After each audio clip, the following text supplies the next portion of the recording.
Good evening students, मैं doctor Ranjan Saxena आज आपको कोन का आगे का पोर्शन डिस्कस करेंगे।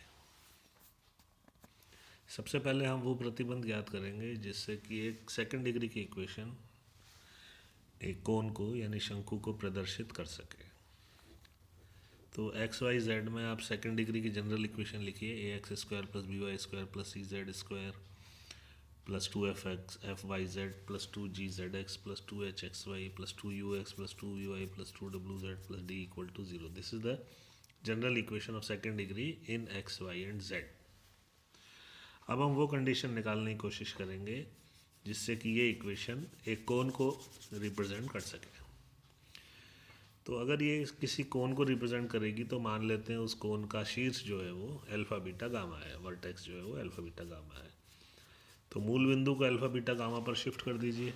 तो x की जगह x प्लस अल्फा लिखेंगे आप, y की जगह y प्लस बीटा, z की जगह z प्लस गामा इस इक्वेशन में। अब ये एक शंकु को प्रदर्शित तभी कर पाएगी जब, अब इसका शीर्ष हो गया मूल, तो ये शंकु को प्रदर्शित तब करेगी जब ये एक सेकेंड डिग्री की होमोजीनियस इक्वेशन बने, समघात समीकरण बने। तो समघात समीकरण बनने के लिए x का, y का, z का और कांस्टेंट टर्म, x का, y का, z के तो गुणांक और कांस्टेंट टर्म ये सब ज़ीरो आए।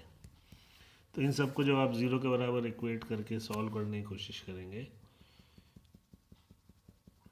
तो आपको सॉल्व करने पर डिटर्मिनेंट प्राप्त होगा, जो कि आपकी बुक में ये AHGU BF GFCW UVWD, this determinant should be equal to 0। तो ये वो शर्त है जिसके अंतर्गत दी हुई सेकंड डिग्री की जनरल इक्वेशन एक कोन को रिप्रेजेंट कर सकती है।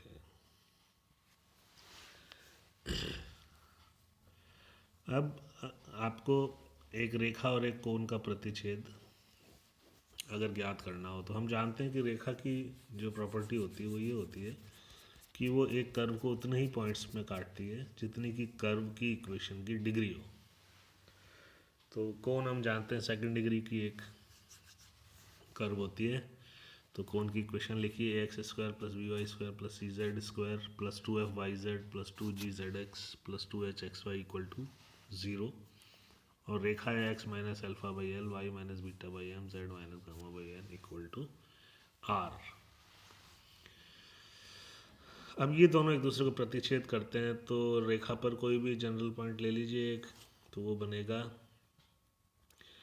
Alpha r plus l r plus alpha, m r plus beta, n r plus gamma. अब आर के अगर, क्योंकि ये पॉइंट अगर पॉइंट ऑफ इंटरसेक्शन हो रेखा और कोन का, तो आर की किसी वैल्यू के लिए ये कोन को सेटिस्फाई करेगा। तो कोन की इक्वेशन में इस पॉइंट को रखकर सिंप्लीफाई करेंगे तो आपको आर में क्वाड्रेटिक की इक्वेशन नंबर 3 प्राप्त होगी, जो आपके स्क्रीन पे है 3 प्राप्त होगी। तो आर में क्वाड्रेटिक इक्वेशन आने का मतलब ये है कि इस इक्वेशन के दो मूल हैं R1 R2, जिनको आप प्रतिच्छेद बिंदु में रखेंगे आर की जगह, तो आपको दो पॉइंट्स ऑफ इंटरसेक्शन मिल जाएंगे, जो कि मेरी उसी बात को सिद्ध करते हैं कि एक रेखा एक कोन को दो पॉइंट्स पर काटेगी, क्योंकि कोन एक सेकंड डिग्री कर्व होता है। नेक्स्ट है स्पर्शतल की समीकरण। तो कोन वही मान लीजिए अपना सेकंड डिग्री में होमोजेनियस इक्वेशन मान ली एक, और इसका एक पॉइंट अल्फा बीटा गामा है। अब हमको अल्फा बीटा गामा पर इस कोन का टेंजेंट प्लेन वो ज्ञात करना है।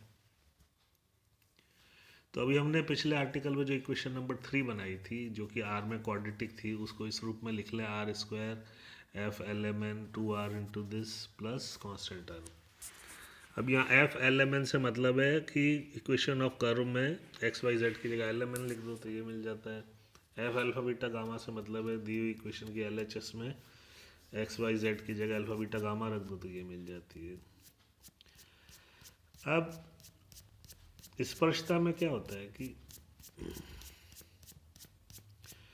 जो पॉइंट ऑफ इंटरसेक्शन है वो कोइंसिडेंट हो जाते हैं, एक के ऊपर एक हो जाते हैं, R1 इक्वल टू R2 हो जाता है ना।